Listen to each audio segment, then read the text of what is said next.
your lips are awesome. Are those natural? And my assistants kind of cringe, or my hygienist just kind of like wince, and I'm just like, dude, I'm allowed to talk about this region of the Yeah. body.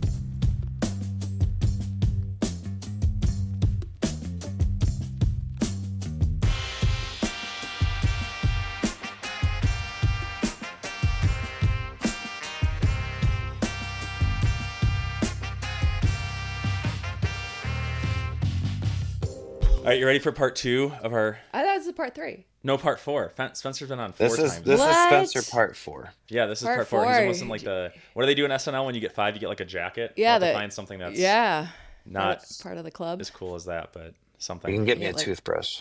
Ooh, yeah, we have plenty of those. yeah.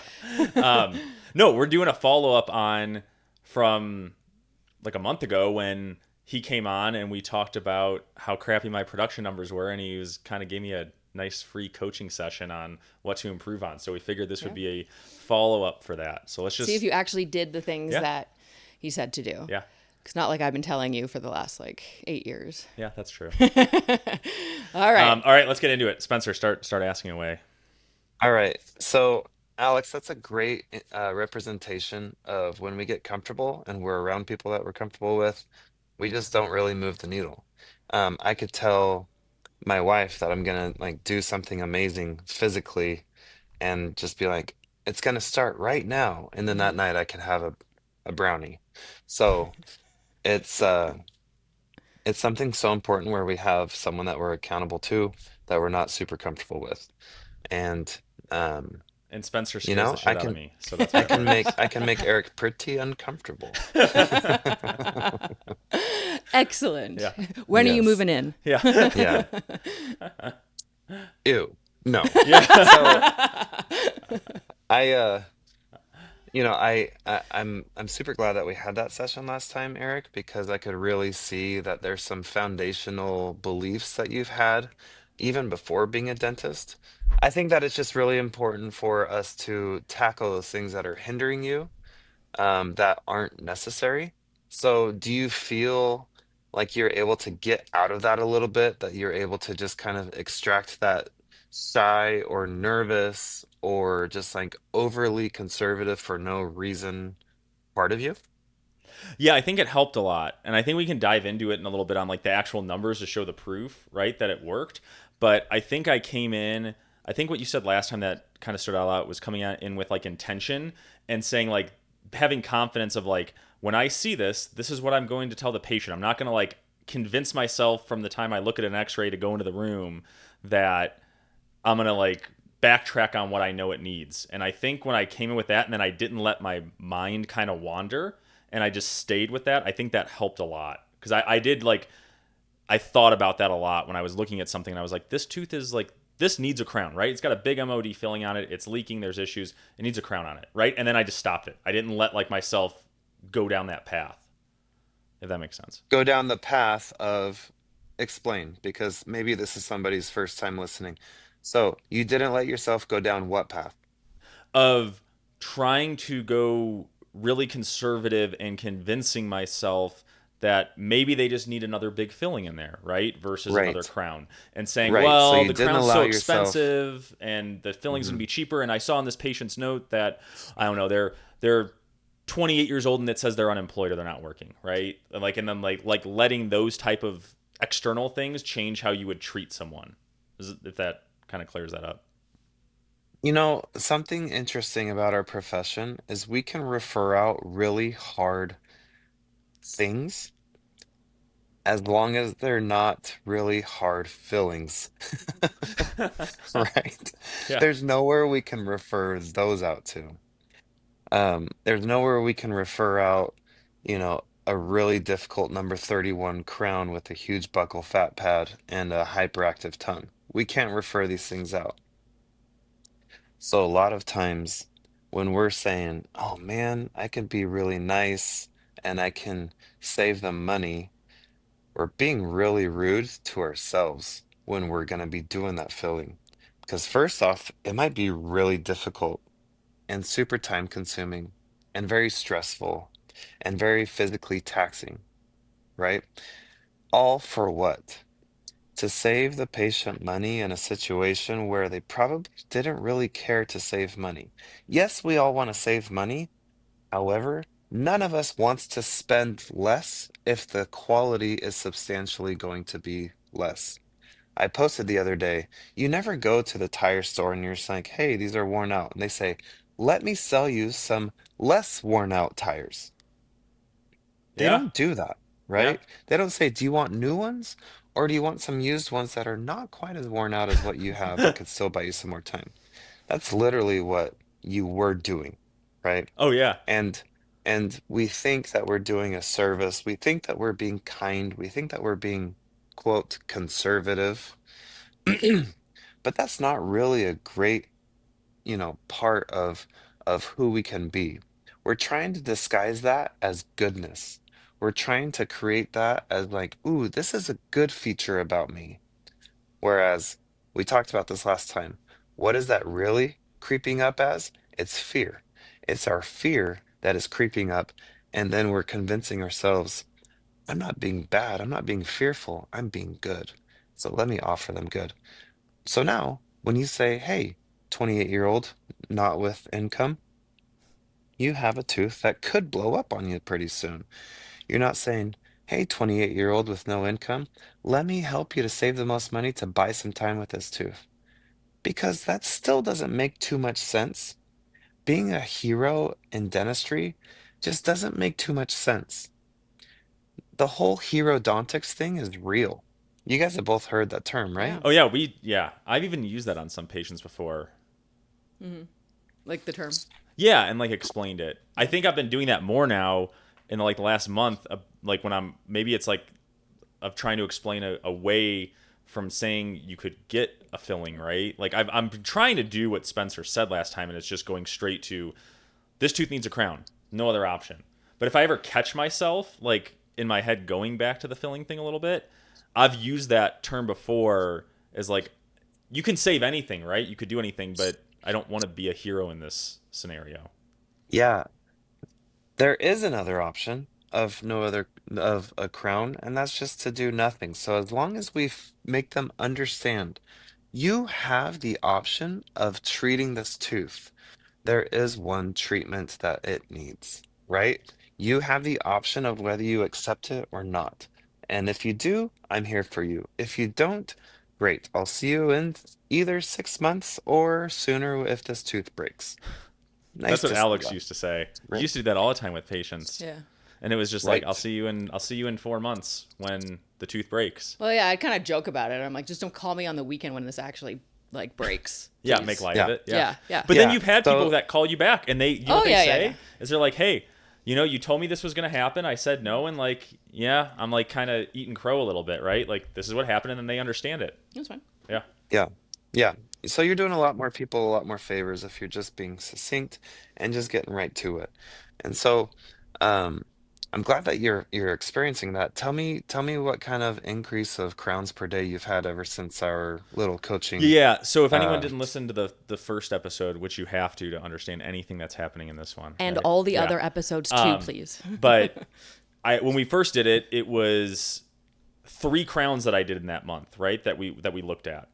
And this last month, so it's July's month is right what I measured because right now it's like right. mid August. Is it bumped up from 3 to 11 crowns, right? And that was over the same amount of working days, so it was like 8 working days, same amount of hours, and pretty much same amount of new patients, right? So really nothing metric wise changed, other than just diagnosis rate and the amount of crowns I did. So I mean, I went from doing. I mean, I'm only working 2 days a week, so let's say, and I average 8 days a week. Like that went from doing less than a half a crown a day to now doing more than one per day. So I mean, it made a big difference in my production. I mean, it went up like 75% of what it was Yeah. in that bad month. Yeah. 8 working days in a month, and you quadrupled the amount of crowns that you do. So let's dissect that. It all started with a decision. Yep. It's just a decision. And you knew that you're going to be accountable to me, right? I said, Yeah. Mm-hmm. Eric, we're going to talk after July.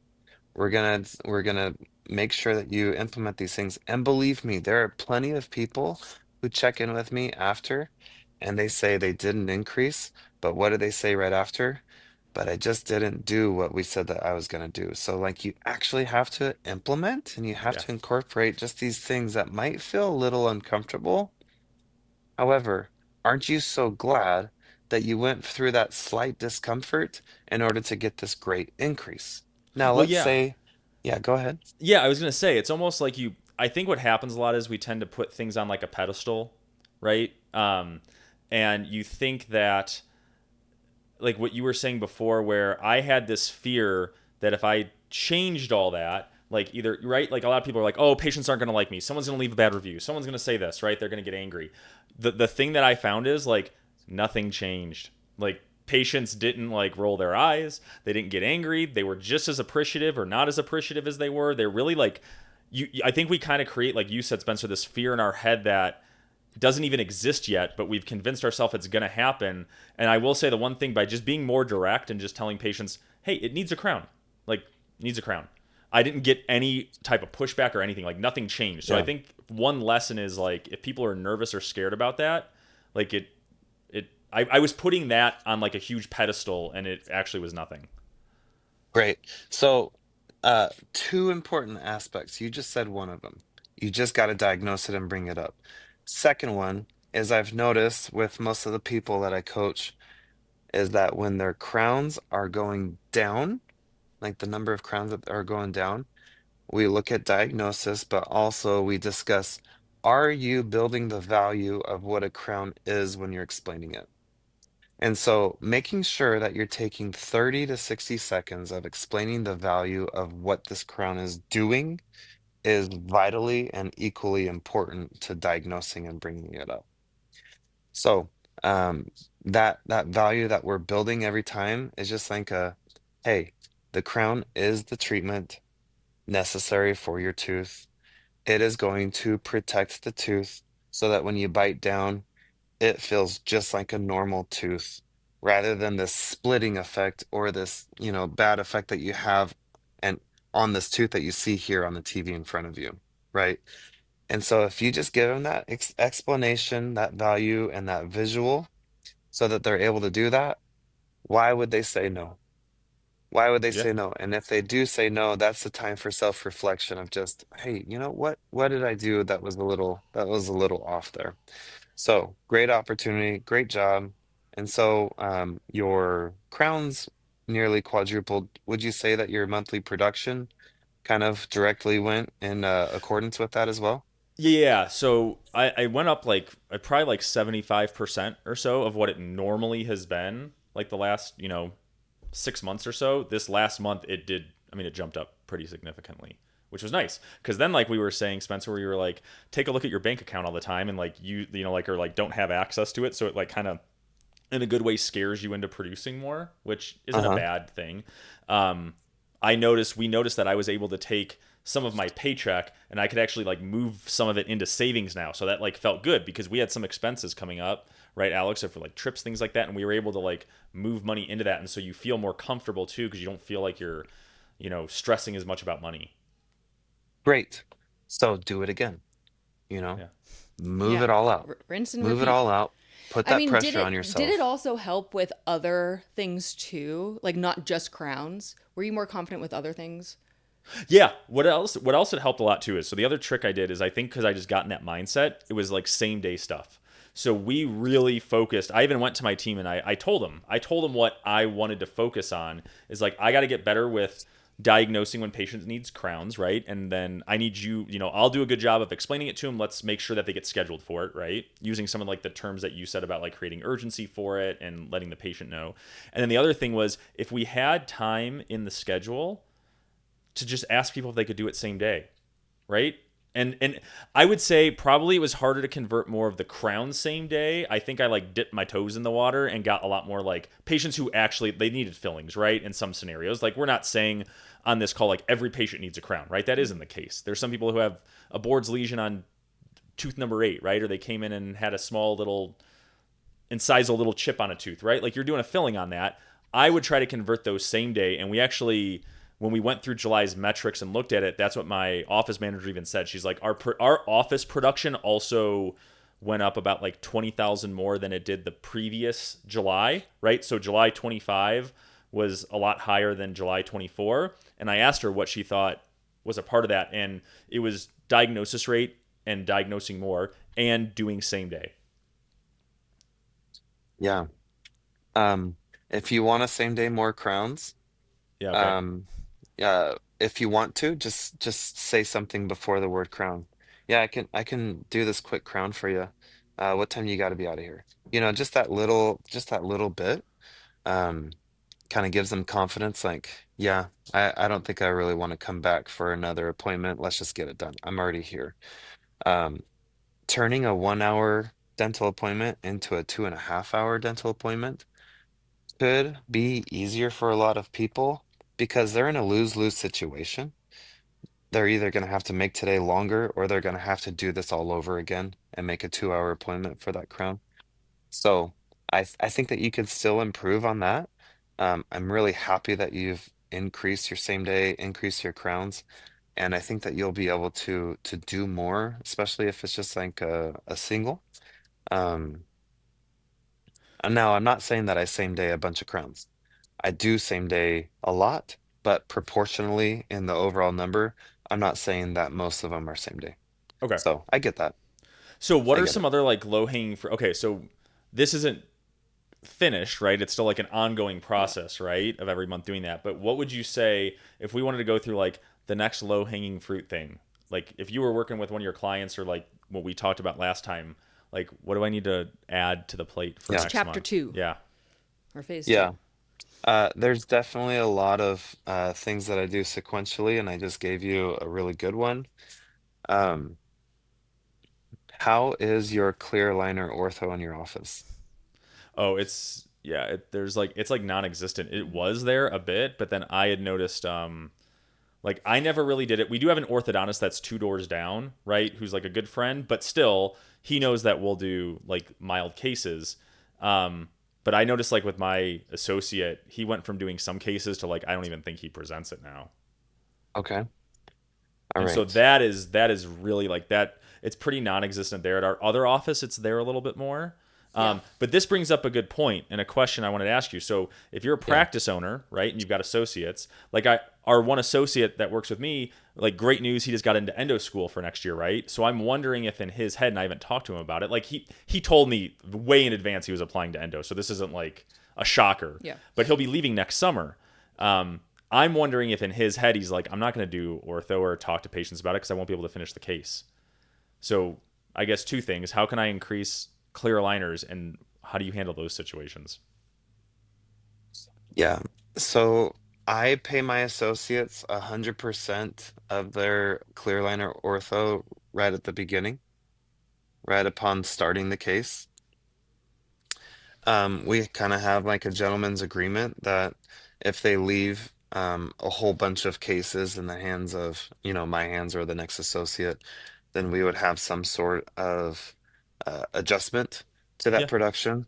Um, but at the same time, I'm like, hey, if I come and cover for you, let's say for a week, and I close an ortho case, and then you come back and you're the primary doctor, and I'm not seeing patients anymore you're still going to be, handling this case and you're not going to get paid for it. Similarly to how when I covered for you for that week, I'm doing your ortho checks. I'm not going to get compensated for it. Um, it's a give and it's a take, yeah, right? okay, So I would have something that's very favorable for your associate to just like be incentivized to just hurry up to just get him started. Because if he's leaving in a full year, then he could still start and see a lot of these cases. And if you're cool just finishing up the cases at the end and you don't care to make money off of those ortho checks, then I would be cool with that.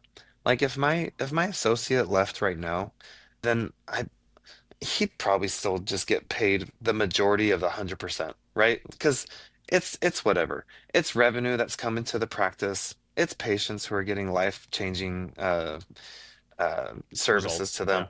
Plus, plus, when he took over for me, like he had to finish up a couple of my cases too. So what goes around comes around. Um, we're not here to screw anybody. Nobody's here to screw us, hopefully. And that's how I'd handle that. So yours was a two-part question. How do you close more cases and how do you deal with situations like that? So let's go to the first question. How do you close more cases? Well, first off, I can guarantee you that none of you, um, and whoever's listening is not bringing it up nearly enough. So that's the first case, is just, are we looking at the new patient paperwork and where that question is like, are you happy with your smile? And are we actually looking at that line? That is my most important thing when I look at new patient paperwork. Mm. That and how did you hear about us? Those are the two things that I really am interested in every single time. And I really want to know just like what what should I bring up today? And if they're like, I love my smile, and then I look and they have a bunch of gaps, I'm still going to bring up, hey, I noticed that you love your smile on that's what you filled out. You have a bunch of gaps. That's fine. Have you ever considered closing these gaps? Even if they say no. I don't feel like I'm rude. I don't feel like I'm bringing something up that is out of my realm. I am a tooth expert. Like it's okay that I bring up teeth things. Well, yeah, And so that's the so other many thing too. Is I agree with you. I don't think I that goes back to what we said. Is it's more of the fear. Like you were kind of explaining that like some people might have a fear of someone told me my that they like their smile, and if I bring up that they need to change their smile, they're not going to like me or they're going to get angry. I think most patients, just like if you went to your doctor, you're going into that knowing that you're talking to someone who's an expert. An expert is normally going to bring that stuff up, right? And it's not salesy, it's not bad. It's just that's like it's expected, I think. yeah. Oh yeah. If somebody comes into my office and they have the most beautiful lips ever, I will bring it up. I will bring up their lips. I will say, "Your lips are awesome. Are those natural?" And my assistants kind of cringe or my hygienist just kind of like wince, and I'm just like, dude, I'm allowed to talk about this region of the Yeah. body, right? Not a little bit lower. And Yeah. no, the lower, I made that mistake once or twice. Just kidding. So, I'm just trying to tackle this whole like, taboo thing. And when people have crooked anteriors, I will go like this. I'll be like, hey, I notice these are kind of twisted. Does that bother you? That will make some dentists cringe. But you know what? You know how many people have just been like, I don't like it at all. I'm like, yeah, have you noticed in pictures that they kind of look different colors? Let me tell you why. Well, your shadowing effect or the light effect, and it makes it look, and they're like, oh my gosh, that totally makes sense. And so then I say, yeah, if we bring it all out to equally be hitting light, you don't have that effect in pictures anymore. Boom, it just totally connects. It totally clicks. So then Hey, I have, do you think at like a deeper level like you were saying, do dentists not bring up ortho because they actually don't think it's that valuable? oh, oh, that's a great thing that everybody should write down. Exactly. You're totally right. It's all about value. If you went to a sleep apnea course and all of a sudden you became one of those converted, sleep apnea dentists who we all Yeah. know, and they come back and they're just like, oh my gosh, this problem is everywhere. The thing is all of a sudden they feel the value. They Yeah. feel the value that they can bring their patients, and they want to scream from the rooftops to everybody that they can. And now they have this audience of multiple hygiene patients per day that they get to bring it up. Now that they feel the value, they want to sell the value.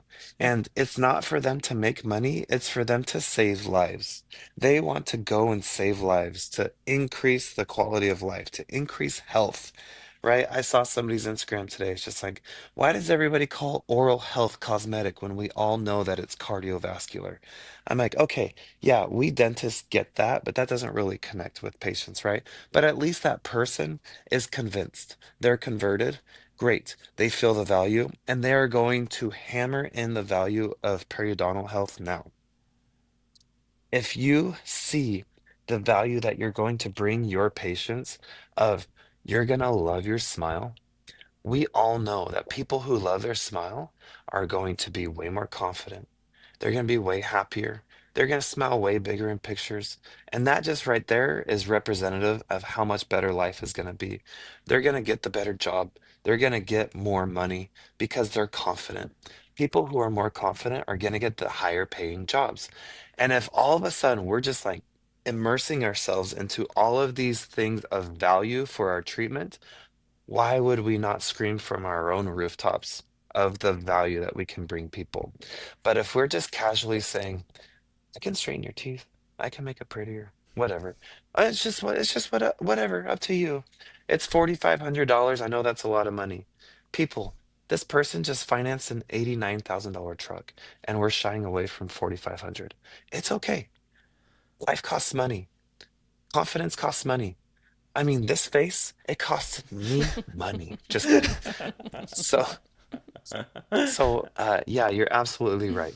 That is absolutely where it starts. A, convincing yourself of the value. B, giving yourself a game of every day how much you're going to bring it up. This is definitely something that I hammer in so hard is ortho in my course, and I give people the tools of how to do more ortho. And just think about it. You increase by three more ortho per month, you're increasing your production by 15 grand. That's amazing. It's Well, yeah, and I awesome. think like the barrier, I think there's a lower barrier to like entry for ortho too. Like there's a lot of other companies now that are coming out, right? And they're trying to make it easier for the general dentist to feel comfortable doing ortho. And Absolutely. I think that's helped bridge the gap a little bit, right? Because that was always mine, right? Or yeah, you haven't, maybe you take like a course for a week, but if you haven't done a ton of cases, you're still going to be kind of nervous, right? Like you graduate dental school and you've done, well, hopefully you've done a decent amount of crowns and fillings. So like you're coming in with like some experience. So even when you're new, like you kind of understand it. They don't teach you a ton about like, you don't do a lot of ortho as a Yeah. general dentist in school. So even if you take like a course, you haven't done it a lot on real people. So I think that kind of gets, that still is kind of what like I think holds, or at least would hold me back. I don't know about for you, Alex. No, I mean, I took that Invisalign course as soon as I could, and I was like, all right, let's go. Yeah, you're more of like a cowgirl with it, right? Like Cowgirl. you're just like, let's do it, and I'll figure it out. Yeah. But I think the main piece was, like Spencer said, it's like looking, they're telling you, they are literally telling you on the piece of paper, like what they want. Like if it's whitening or if it's ortho or whatever, whatever. No one looks at that. Like I've had to train my assistants and my hygienists look at their paperwork and see what they actually want. You know, it's like I equate it to like you go to a restaurant and they really want a burger or whatever, and they like no one asks them, like you go to a burger joint, you're like, oh, do you, you know, let me just get you something else. It's like, no, they are coming in for a burger. That's what they want. Like, how about you ask them if they want a burger? You know, it's like low hanging fruit. So I always would get on them about that. Well, yeah, And yeah, it's bringing it definitely up. just a confidence thing then, because you if you see it too and you choose not to bring it up, it's because you're nervous to bring it up, right? Mm. Like if you were in your scenario with a burger place, if you didn't think the burgers were good there, Yeah. or you didn't think there was value in eating a burger and it was good, and people wanted a burger, you would probably try to convince, you either wouldn't bring it up or you'd try to like convince them for something else, or they don't really need it, right? Like so, I don't know. That's my thought. Yeah, for sure. I, I love all of it, and I think that we greatly under undervalue the services that we truly can give, and we fear sales, and we fear bringing things up, and we fear big dollar amounts. Even though we're all looking for opportunity to make more money in this great industry and profession. So ortho is a huge low-hanging fruit. Um, my associates, I can directly correlate their huge months when their orthos are big. And when I say big, like big for us is like let's say 7 cases in a month. And when my associate hits at least 5 cases in a month, I know that his commission that month is going to be really, really nice, right? There's a direct correlation. Yeah. Um, Well, let me So, just you know, stop for a second too. This episode is way better for me because I'm not getting yelled at as much this time. This is That's awesome. nice. Spencer's in like a good yeah, mood. Maybe it's because he's under the weather a little bit. it's all third Yeah. hand rather than just like first hand right at Oh, you. I know. Oh, I'm not gonna All go right, let's cry start after yelling at this. you again. Yeah. All right. Yeah. Start. Yeah. Uh, I read something, and Jesse Itzler, Yeah. he said that like when he was trying to train to run 100 miles, he couldn't get past 38 miles in his training. Like every time he got to 38, he's like, I just can't anymore. And then all of a sudden, he hired this guy, and the guy's like, "Yep, I can get you running 100 miles, no big deal." If you like our podcast, check out Alex's newsletter, Just 2 Minutes. It's full of great advice, which makes sense considering it's her thoughts and not me sidetracking her every 2 seconds. You can subscribe at coupleofdentists.com. The link is in the show notes. Now, back to the pod. So then this coach would tell him, "Hey, all I want you to do is when I ask you how you're doing, I just want you to say, 'I'm feeling fantastic.'" Okay. That's all he needed to do was just change that one little thing in his mind to where it's just like, "I'm tired. Oh, I can't do it anymore. Oh, my feet hurt." I just wanted to hear, I'm feeling fantastic." And so that's a really cool thing that like pertains to anybody anywhere. Let's talk about dentists. When we are doing something, all we need to do is just be like, "I'm a great salesman. I'm really good at what I do. My patients love me. My patients accept me. My patients listen to me." Right? We just have to have that one thing of similar, "I'm feeling fantastic," and then people will follow. Right? And so you, Eric, I'm going to yell at you right now. You were not feeling fantastic in the past, and that is exactly why you were not giving them what they truly needed. Yeah. Yeah. Do you feel sad? Do you feel like your tail going through your legs right There's now? like, yeah, there's a little bit. I'm tensing a little bit. Good. Good. Right. And so No. it's truly a decision. It's truly a So what was decision. And the so people will say like, "Oh, that's all you talk about is mindset." It's just like, no, that is foundational. That is foundational. It's just where we got to start. who's the Yeah. was it SNL or like Mad TV? Who's the one where it's like Yes or no? yeah, whereas what was he saying? He was like, and people like me when he would Yeah. like do his self affirmation stuff. Do you remember that from the 90s? Who was that? Yeah. Yeah. Oh, I can't remember who it was. Oh, we'll have to look it up. I know, but those were I funny. know. I can Yeah. remember he's looking in a mirror and he Yeah. like tells himself he's Yeah. like, yeah, I'm good at this. I'm awesome, and people love me. Yeah. Yeah. Maybe it was like Dana Carvey or something. I don't And know. gosh No, darn it, maybe. people like me. Yeah. Yeah. Yeah. So say that. Yeah. So I'll buy you a little mirror. Yeah. You can look at yourself. Yeah, right before, like it's on the other end of the patient op. So like right before you go in, there's like instead of having like a nice display, it's just a mirror, so you can just look at yourself and say that. Maybe that's what we need to implement. Yeah. You need one solid self-affirmation that you have somewhere just to post it on your computer to where you are reminding yourself every single day or in between every single exam to where you understand people trust me, right? What's your? If Do you they are have one that you here, do right now? What's yours? I'm sorry, What's yours? What's your self affirmation? I kind of don't need one because I feel confident in this. And what I teach people is, most recently, when he was bringing up how he wanted more ortho, I said, "All right, I'm going to give you two words that you're going to say every time you see an opportunity for ortho. These two words are lock in. Like, I got to lock in and really take advantage of this opportunity to talk about and sell the value of ortho, right? Because too many times it's just casual. It's just like bringing it up and then we feel like we check the box. Even though that's not a self-affirmation, that's a self-talk. Lock in.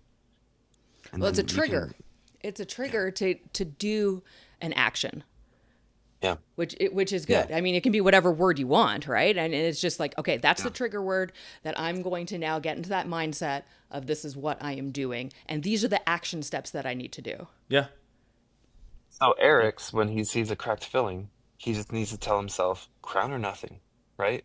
And and that's going to maintain the momentum that you have.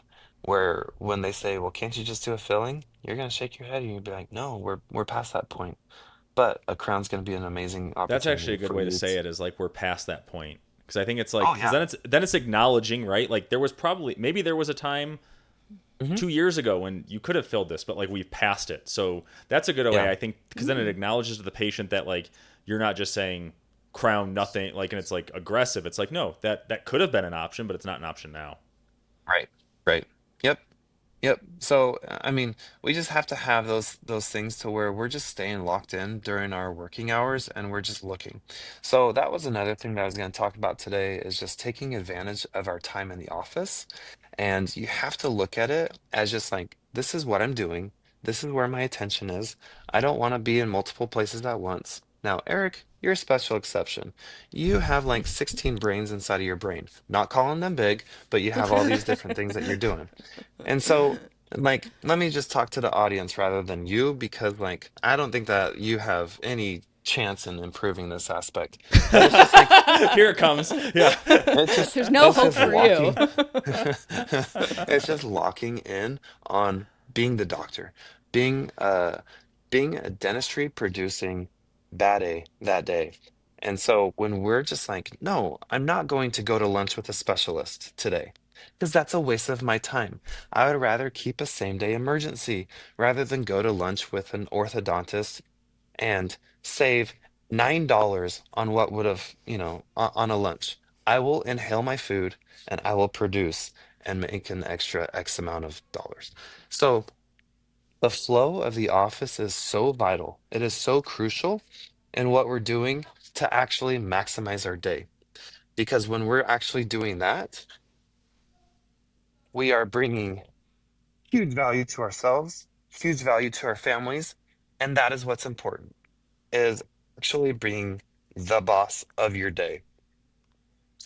If we just go in and we're just wanting to be comfortable and we're just wanting to be somebody who's just going to go through the motions, do some crowns, do some fillings, it's not really going to move a needle.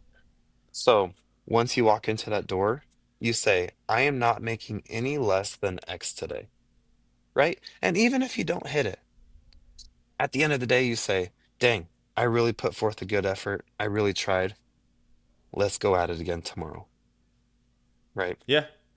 Yeah, I mean, I've done that too. So like, I'm becoming an amateur runner again and just trying to at least like get in shape, right? So, but the one thing I've always told myself is like, if I set I'm gonna do a mile today, or if it was like I'm gonna do 2 or 3 miles, right? I'm not doing anything crazy, right? I'm just like starting it. I will always say like, I am where I start and where I finish is going to be the same spot, and I'm not going to walk. And that's like the one. So even if I don't get like, even if my goal is like, oh, I'm going to do a mile in under 8 minutes, maybe like a lot of times I don't get it there, right? And then you get a little frustrated. But the one thing I don't do is I don't stop running until I'm at the part where I started. And I just said if I can at least do that every time, I can hold myself accountable to I at least completed what I said I was. And I know that helps me at least feel like I've accomplished something still, even if I didn't hit my goal. I set that one thing that like I wasn't gonna like not try. I don't know Right. if that relates at all, but that was Oh just yeah. an, Oh yeah, totally. And so you want to take full advantage of that running session. And this is a great reminder for anybody who's not setting deliberate and intentional goals. It can be for a day, it could be for a month, it could be how much money am I going to make this year? It could be anything to where it's just like I have a holy cause, and if I fail on my way to it, that's okay because I know that there's something bigger. I know that there's something that I'm reaching for. So, when we are actually looking through the flow of the day, it is so important to silence your phone if you have a smartwatch. It is so important to constantly be looking at the schedule to see where you can go within the office that you can help a patient wrap it up as soon as possible.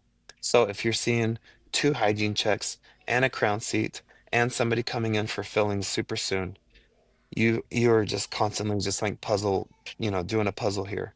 And you think, okay, which room can I empty the first? Probably this hygiene check that has super low carries risk and like never has a question. I can get them out pretty fast. All right, what's next? The crown seat. I'll go and I'll see like what can I help the assistant with. But if they're not ready, I gotta figure out what else can be efficient for the day. Rather than just like, no, I'm in my operatory doing my thing, and this is what's most important. There's always opportunities for us to really find um, greater efficiency in the flow of the day. And if we always have our schedule up by us so that when we're working, we can look at it and we can just be like, okay. They came in early. What can I do? And oh, okay, hygiene's been ready for me a little bit. That constant aspect of just not puzzle, what's the word I'm looking for? Just problem solving, right? We're constantly doing problem solving with a schedule. That is going to add to our production because we're going to see what can I add? Where can I add? Yeah. How can I help? How can I make sure that the vibe of the office is positive and nobody's getting frustrated at a slow doctor, right? So Yeah. that patients get back on time, so that patients leave on time, so that hygienists are able to start theirs on time. But do you think too? It's mainly, and Alex, maybe you know more that you can comment on this too. You want to though focus right on like maybe one or two things at a time, right? Like because I think what worked for us is I didn't overwhelm. Oh no, he's What do you sighing mean there. us? Um, That like wasn't a sigh. oh okay. I just spoke a lot in a little amount of time, so I was catching my breath. Oh nice. No no, saying like for me it was like crowns and then and then it kind of went into same day and like that's all I told my front like let's just focus on these. How did these do? Right? And like that way you don't overwhelm someone. I don't know if you find that works the best is like you just almost like hyper focus on one or two things and say, Oh yeah. let's get these done. Yeah. And then guess what's going to happen once you start thinking of the next one or two things?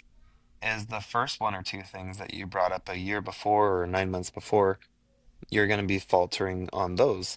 And so, yeah, it's just constantly rehashing on things over and over. Um, I think Jason Tenori is the one who calls himself the chief reminding officer. Like we're just constantly trying to get people back on board.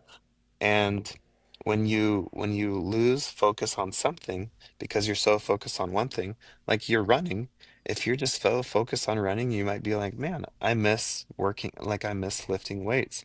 And then you start lifting weights and you're just like, I don't have time to run anymore. Hey, it's all just part of the process and I really respect what you're doing because you're looking at two aspects that are really needle moving aspects, right? And and then when you're ready to do the next one,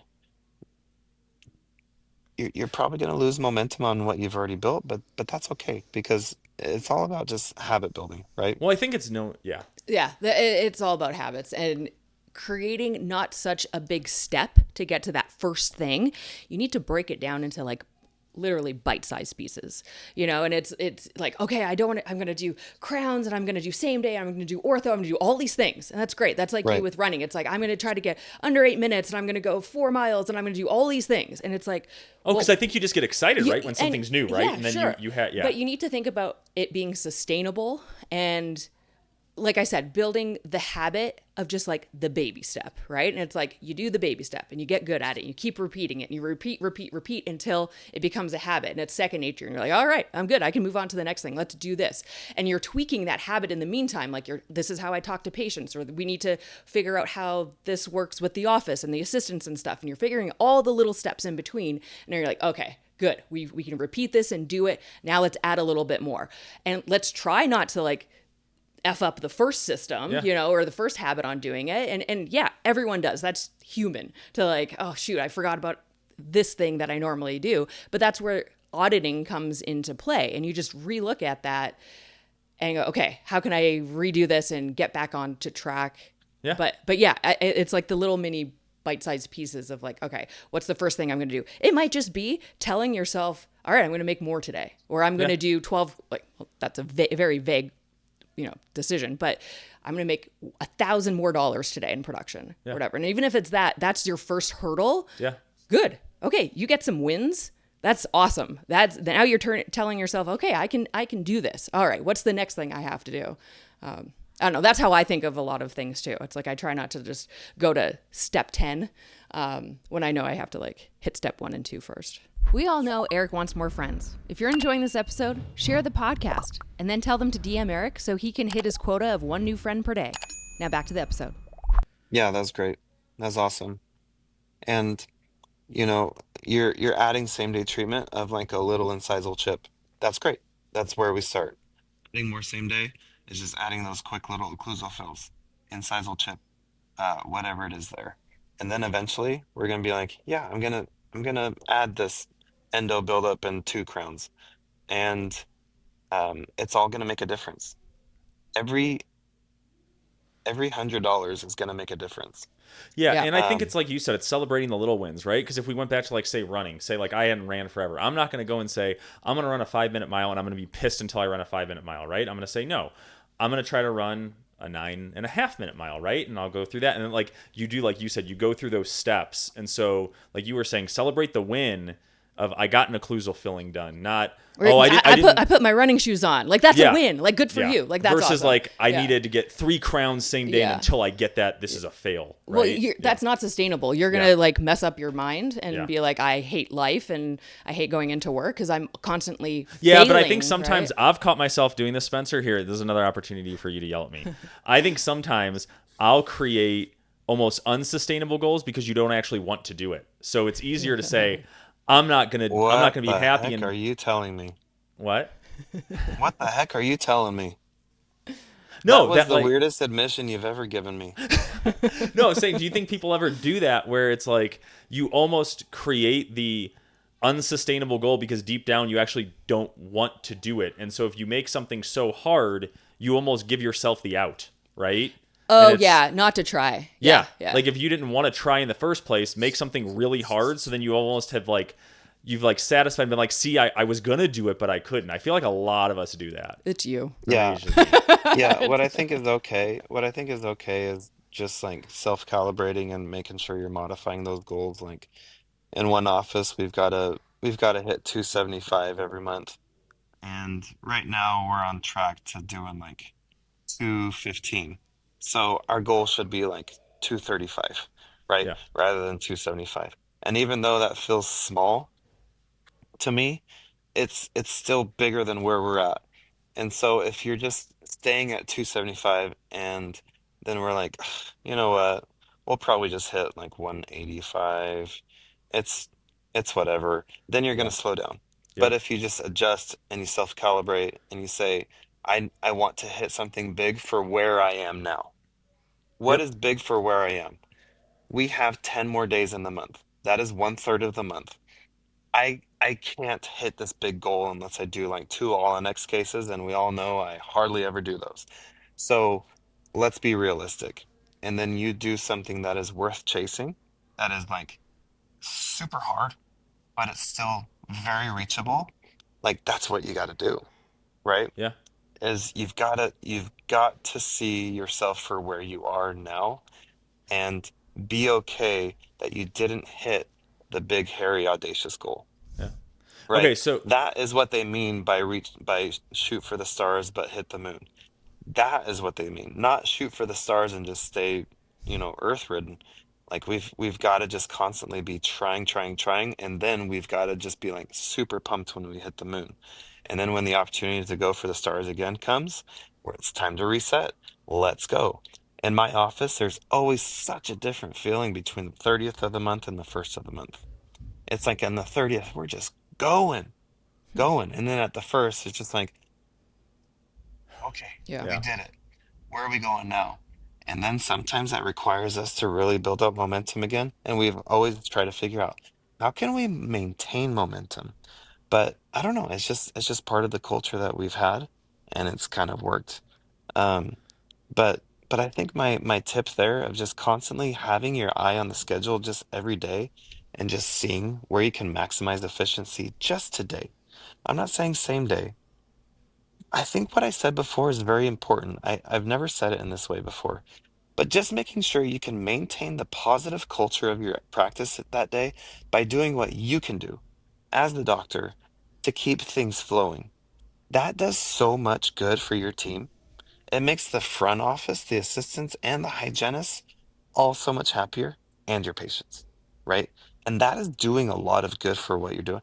And still just like trying to be that type of person, that is a big part of being a big producer, is maintaining that positivity in the culture. Have you ever had those staff interview at your place and you're just like, why are you looking for something different? And they tell you, my office is just really slow, so our day feels like it just takes forever to get Yeah. through, right? Yeah. Well, can we make it feel fast without being super stressful? That's the goal. That's the Yeah, I goal. mean, I think I can even tell too when I'm working with my assistant, like she almost prefers it when the day feels like it goes by faster. And when does that happen? When we're seeing more patients and doing more. Like, her least favorite thing is when it's just dragging along, right? She would almost rather, I feel like, it be a little too hectic than not busy at all. Sure. So I think that works. So so we're back on my coaching journey with you, right? So what would be like, what's your next steps for me? Do I need to continue to focus in on crown same day? I am probably going to be honest. I can maybe get my associate to do ortho. Like you said, I have 16 brains. I don't know if I'm going to do clear aligners, if I'm being honest, but I can try to get like the office to do it more. I don't know what's, Why would you not want to just try to do one case a month though? Why not? Why does it have to be all or nothing? I don't know. Now, see, now, okay, now we're getting uncomfortable again. This is the fun part. It took like 50 minutes, but we got there. This Eric is in a advice nutshell. that All I or have. nothing. This is the advice that I've paid for with big bucks, Okay. and so I'm giving you this advice. Yeah. It doesn't have to be all or nothing. Why not both? Why not? Wait. So when you just totally self-limited yourself, Yeah. like a pansy, That's the new one. We're switching up sissy for pansy. Okay. Yeah. when you just self-limited yourself, like you just totally just pushed off the side. No, I don't want to. Why don't you just try to bring it up to those crooked anterior cases? Just, hey, I noticed these teeth on the bottom. They look like they don't have a lot of room and they've gotten crooked. Does that bother you? Is that so hard, Eric? No. Okay, then do it. Yeah. All right. So then with your crowns, I feel like with your limited amount of dentistry that you do, like just being 8 days a month, um, you just keep focus on that. You plug away at that. Okay. You crank away at just diagnosing what is necessary, at making sure that you're only given the option of X or nothing rather than X, Y, Z or nothing, right? That's where you Uh-huh. really make things complicated for people. Um, but there are full-time dentists out there who need way more than just like focusing on this one. So, um, this is specific for you. Yeah. That's what I would suggest for you. Um, keep putting your money, like take it out of your checking, put it into your, interest making account and put the pressure on yourself. And every morning that you walk in, just be like, I gotta produce. I'm gonna produce. My current production's at two. I want to do at least four. It doesn't have to be a minimum every day for you right yet, quite yet. You can just say, here's what I'm at. I want to do 1.3x. That's what Okay. I want to do. And I don't want to settle for less than that. So, you can come to my course in September if you want.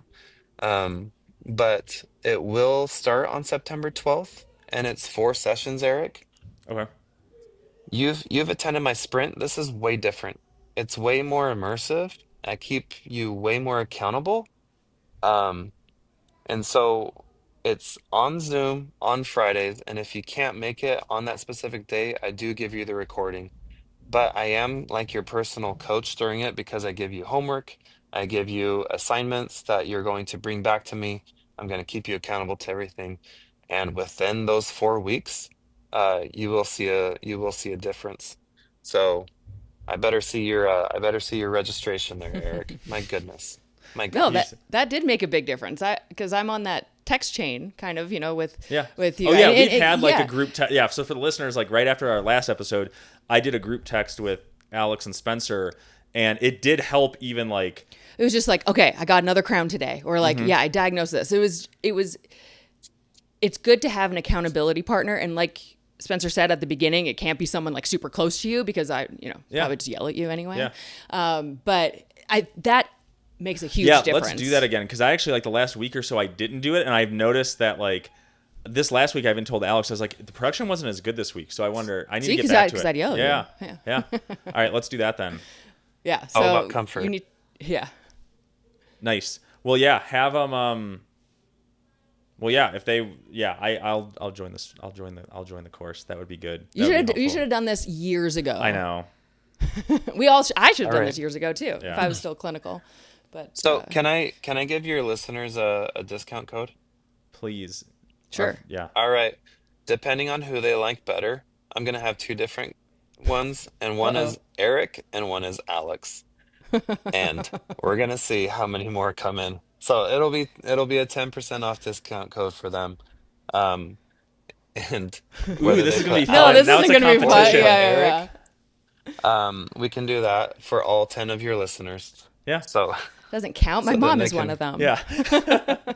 yeah, And she's if not your a mom wants to learn dentist. how to use her dentistry in the garage license, right? Yeah. Yeah. So Nice. Well, it, awesome. it Cool. it'll be about 90-minute sessions via Zoom on Friday afternoons, and it starts on September 12th. So my website where you can do it is highleveldentists.com, and I'm always producing on Instagram there too. So Oh yeah. Cool. Well, That we'll I link know. it I in see the you all show. the time on Instagram now. I love your videos. They were Alex and I were kind of joking through like they're effective. They work well, and we love how like and this is meant as a compliment, right? How like real and casual they feel, right? Like like it doesn't in a good way. I don't know. You're giving me that look. Like, what are you saying? I just no, like how I some. I know like how exactly no where no you're no. going. I Right when like you're like, right when you said, I mean this in a nice way. I'm like, I know where exactly where he's going because yeah I watch my own videos like this. Because who records themselves doing consults? Nobody. And so when I watch myself, I'm like, oh my gosh, am I like overly just like chill? but it's non-threatening. It's good. It's like, oh, see, like, you're like, yeah, I like it. I think it's Yeah. good. And yeah, I feel like either on Instagram or like, I don't know, if I'm scrolling on Facebook, I'll probably see you like posting on all those groups like 8 times a day. So I mean, I feel like people can find you there It's too. effective. Yeah. Works. It works. Yeah. Yeah. So there is 6 CEs attached to this course. So it does Cool. qualify for if people have like a stipend or something like that. And I mean, they can make ROI so fast. I've had way too many people just like report like this is the cheapest way to get, way bigger production. And there's no other coach out there that says I will help you with production. They kind of go like in all aspects of dentistry. So this is solely where I focus. And it's very niche, it's very quick. And like you saw, it took us an hour of talking, and then all of a sudden you're like, I did 8 more crowns this month. Yeah. Oh my gosh. So, Yeah. It makes a big all difference. right, All guys. Yep. right. Well, after we Thanks do so your much for having me course, today. Yep. we'll do a follow-up after I join your course and we'll talk through it. That'll be fun. Cool. Cool. Heck yeah. See ya. Thank you guys. And watch out for broken fingers. It's really hard to do dentistry with them. So protect your hands.